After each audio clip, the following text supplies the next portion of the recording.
It's right there. Straight across? Yeah, that's some swamp there. Balls. You're a chainsaw over there? You're something. Someone's over there, man, for sure. Rick Ness scraped his wash plant mats expecting cleanup residue. What came out was nearly 5 ounces of gold, $15,000 from a repair job that was supposed to cost money, not make it. Same morning, an email arrives confirming a new 3,600-acre claim in Keno, the largest single land holding in the region.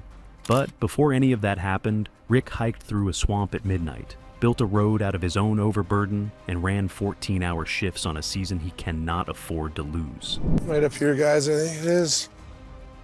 Can we just pay somebody to do this? Actually, you can. Trust me, I looked into it. This is what a winning day looks like for Rick Ness, and what it costs to get there. The weight of a season. Rick Ness used to make his living on stage. He toured the world as a professional musician, real venues, real crowds, a real career built over years on the road. Bass player, worked his way up from small stages to touring work, learned how to make music pay, and built something that most musicians never managed to build. Then a chance encounter with a young gold miner named Parker Schnabel changed his entire direction. Rick flew up to Alaska, watched how the operation worked, and something clicked that never unclicked. He walked away from music and into the Yukon wilderness. That was over a decade ago. He hasn't picked up his instrument since. When I get this done, I get all that time back. That's the whole reason I'm doing it. I'll be able to get back to music. I can do a little more racing. I can spend a little more time with my friends and my family that I'm missing out on right now. Rick admits that walking away from music was a real loss. Over a decade without playing, a big part of who he was set aside entirely. He calls it what it is, a sacrifice. Not with visible regret, but with the weight of someone who knows the full cost of a choice and made it anyway. The Yukon didn't come for free. Music was the price. And the only way that price makes sense is if the gold is real, the claim holds, and the season delivers what the ledger needs before the freeze. The goal this season is 1,800 ounces. That number isn't a target, it's a floor. Everything Rick has spent to be out here, every dollar in equipment and fuel and crew wages, has to be recouped by the time the ground freezes, fall off. That pace and the losses compound fast. There's no partner to absorb the hit. There's no fallback position, no investor waiting in the wings, no line of credit with comfortable terms. This is the kind of thing I look out for. We're moving a bunch of overburden. It's looking like really good gravel, and I was thinking of a purpose for it. You know, there's no gold in it. We got to move it. How do we make it? Rick's operation runs on what Rick pulls out of the ground, season after season, in one of the most remote and unforgiving mining territories in North America. Rick is open about the fear that sits underneath every decision. The money is already out the door. Equipment, fuel, crew wages, the full cost of putting an operation in the Yukon. Every season reaches a point where the spending is done, and the gold still has to show up. If it doesn't, there is no soft landing. He loses everything he put in, and likely the business along with it. A wall of overburden sits between Rick and the pay gravel below the Vegas Valley extension. Stripping overburden is not optional. You cannot sluice what you haven't uncovered. Every day that overburden stays in place is a day of the season gone, the 1,800 ounce. Clock runs whether the dirt does or not. And right now, the clock is running faster than the dirt is moving. Rock truck breakdowns have been slowing the strip operation. Bad road surface. And so instead of dumping that gravel in the overburden pile, I think I'm going to have these guys start, dumping it for fixing this road. Every loaded truck hammering the same compromised ground, shift after shift, is destroying equipment before it destroys the overburden. The problem is mechanical, but the solution is operational. The overburden has to move, and Rick already has a plan. Moving dirt, like it costs something. Rick's first move of the day isn't about gold, it's about gravel. His rock trucks have been breaking down. Bad road surface, constant impact damage, forced stops that kill momentum across the entire operation. Every breakdown ripples outward. The excavator waits, the wash plant waits. The stripping crew loses the rhythm that turns individual loads into real tonnage, and the clock keeps running. The fix Rick has in mind costs nothing extra because the material is already being moved. The overburden, being stripped from the Vegas Valley extension, is good gravel, dense, compact. exactly the kind of material a haul road needs. The original plan dumps it in the waste pile, which sits farther away from the active cut. That means longer truck cycles, more fuel burn per load, and a road surface that keeps destroying equipment shift after shift. Rick redirects the loads. The overburden goes on the road instead of the waste pile. One movement of material solves two problems simultaneously. Rick's approach to the road fix comes down to a principle he learned early in his mining career. Moving dirt once is expensive, and moving it twice is unforgivable. Every unnecessary truck run burns diesel, burns hours, and burns the season. You know, it actually helps us speed it up too, because right now we would be dumping this overburden in our waste pile. It's actually farther than if we were fixing this road with it. The decision to resurface the road with overburden isn't a workaround. It's the smartest use of material already in motion. The logic chain runs clean from there. A better road surface means fewer mechanical breakdowns. Fewer breakdowns means the trucks turn faster. Faster truck turns means more overburden stripped per shift. More overburden stripped means hitting pay gravel sooner. More time on pay gravel means more ounces in the sluice before the season ends. Rick sees every link in that chain before he gives the first order. The road goes in across the cut. The surface firms up under load. The trucks stop fighting the ground and start moving with it. The crew feels the difference almost immediately. The turns tighten. The breakdowns stop accumulating, and the pace of stripping accelerates across the entire cut. The shift accelerates, and the next problem is already forming. 14 hours and chicken wraps.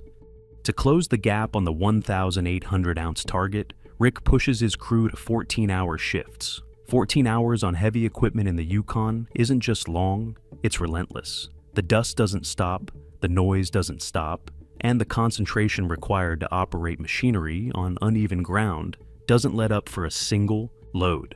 Kyle is doing the same circuit on the haul road, load after load, every 20 minutes for the entire shift. Heather is running the same routine beside him. By hour 10, the cab feels smaller. By hour 12, the break between loads is the only rest that exists. Rick knows the math on the season. More hours stripping overburden means more chances to hit pay gravel before the freeze. He knows the math on the people running those hours too. A crew that's been fed is a crew that keeps its head in the cab and doesn't make the kind of mistake that puts a $200,000 rock truck on its side. So, Rick takes it on himself to keep the crew functional.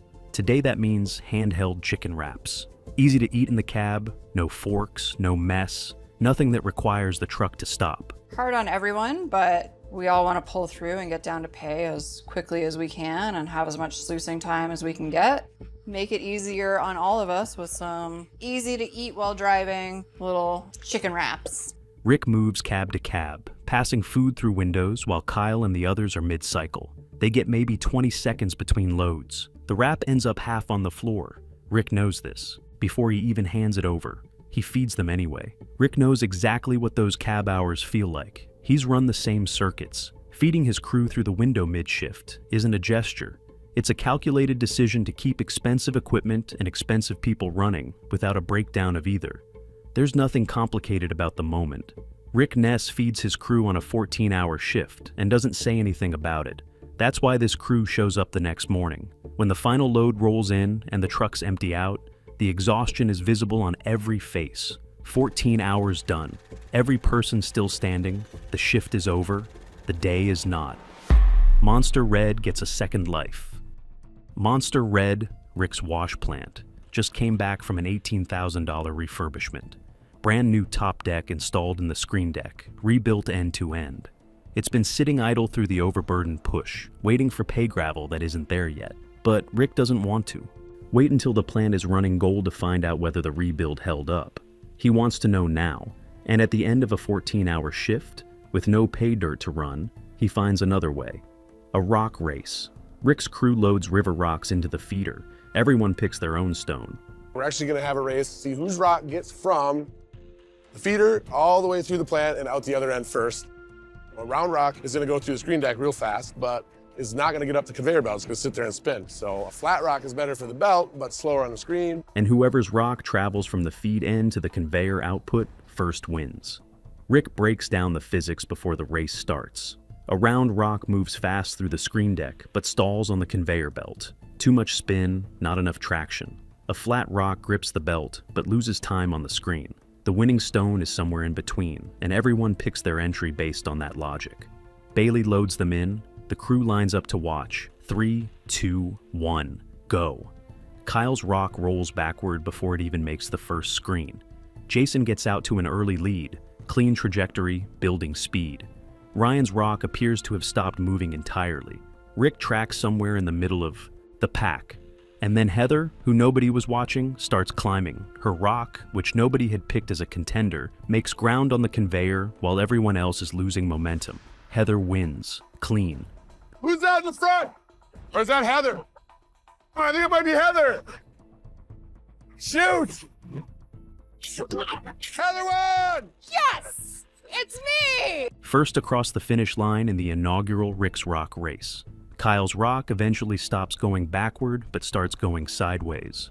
Ryan's rock finishes last. Rick finishes somewhere in the middle. The plant processes every single rock without jamming, without the screen deck failing, without the conveyor throwing anything off the belt. After an $18,000 refurbishment, Monster Red runs exactly as it's supposed to. The rebuilt top deck held under load. The screen performed cleanly across every rock size. The conveyor belt carried everything up without a jam or a slip. That is what an $18,000 rebuild looks like when it's done right. Not gold in the jar yet, but a plant that's ready for gold in the jar. Rick heads into the bush. Midnight staking mission. The remote Yukon bush at midnight is not a forgiving place to be hiking. Rick goes anyway. He has identified ground on the edge of his current operation that could anchor the entire future of his mining business. A new claim that, if secured, pushes his total holdings past 3,600 acres and makes him the largest landowner in Keno. Ground this size, sitting adjacent to territory he already knows, produces gold. Changes the scale of what is possible out here. Not just for this season, for every season after it. Canadian mining law requires the claimant to physically walk the perimeter and install each corner post personally. No proxies, no workarounds.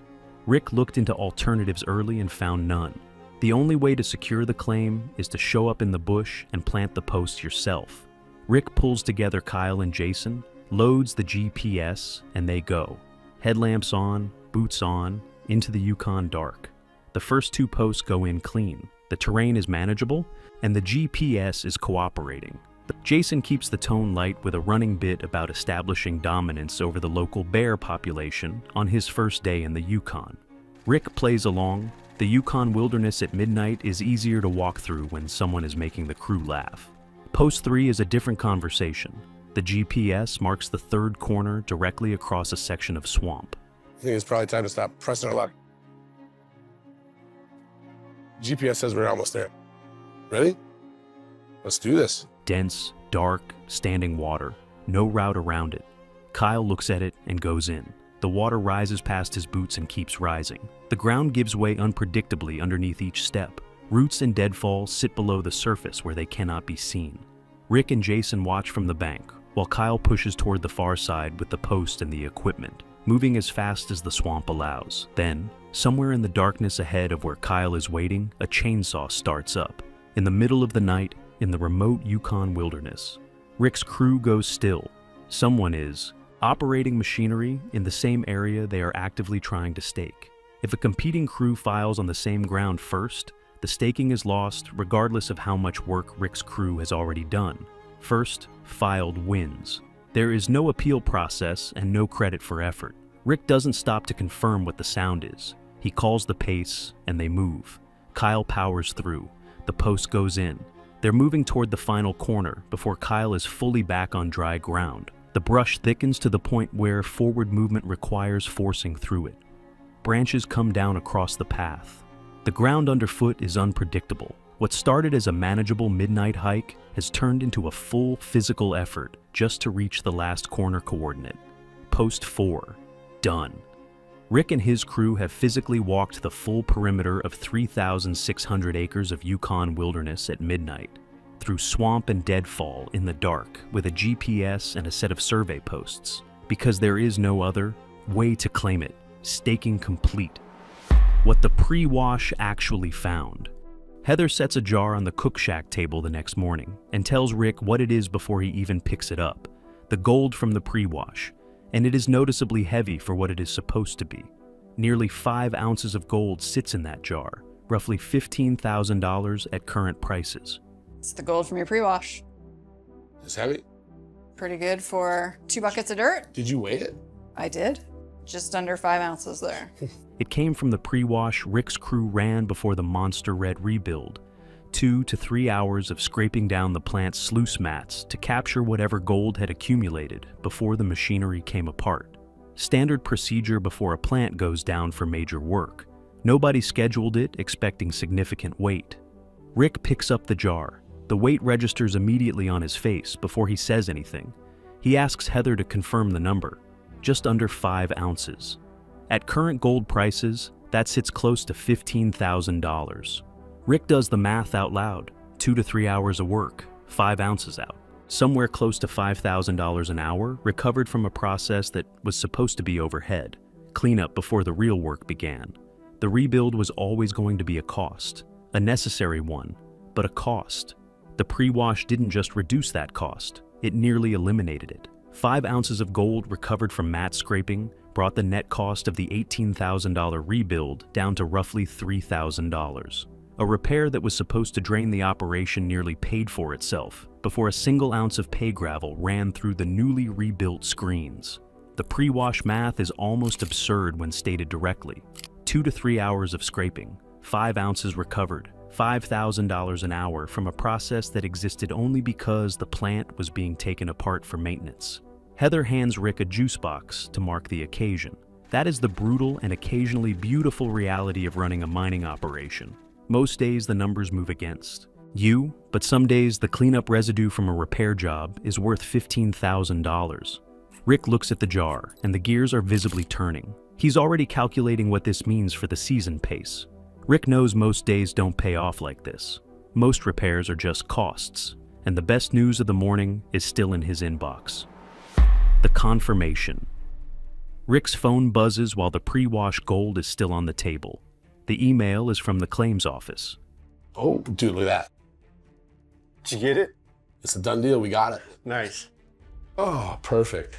The midnight staking mission, 4 corner posts, 1 swamp crossing, 1 chainsaw cutting somewhere through the darkness, has been processed and approved. The claim is registered. The paperwork went through before anyone else's. The ground is his, over 3,600 acres, the largest single land holding in Keno. That number makes Rick the biggest landowner in the region, not by a small margin, but by the full footprint of a new claim sitting adjacent to ground he's already mining. Adjacent claims mean the operation can expand without relocating to new territory. Adjacent claims mean geological continuity. Adjacent claims mean that whatever gold runs through the Vegas Valley, extension has a path forward into the next section of ground for seasons to come. In the space of a single day, Rick's operation staked a new 3,600-acre claim, recovered $15,000 in unexpected gold from a pre-wash, and resurfaced the haul road using its own overburden. 3 problems solved, 3 wins logged, none of them planned at the start of the shift. Kyle produces a crown from behind his back. The crew has been watching the season unfold. The stakes, the sacrifice, the midnight staking mission, the pre-wash gold, and they mark the morning with a title. King of Keno, largest landowner in the region. Rick laughs, the full unguarded kind. He knows the title is going to stick.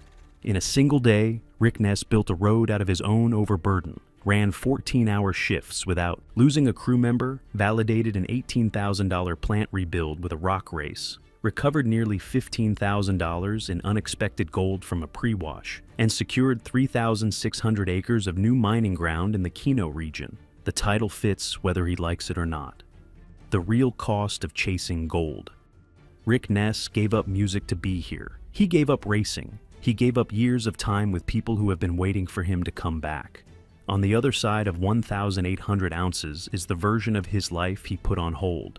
Music, racing, time with the people who have been waiting. Every shift and every staking mission is a payment toward that. The mining isn't the destination. It's the price of admission to everything that comes after. That's the version of his life that exists beyond 1,800 ounces. the one he's paying for with 14-hour shifts and midnight hikes through swamp and a decade without touching an instrument. Every decision Rick makes out here has that future attached to it. The road improvement, the rock race, the staking mission, none of it is just operational.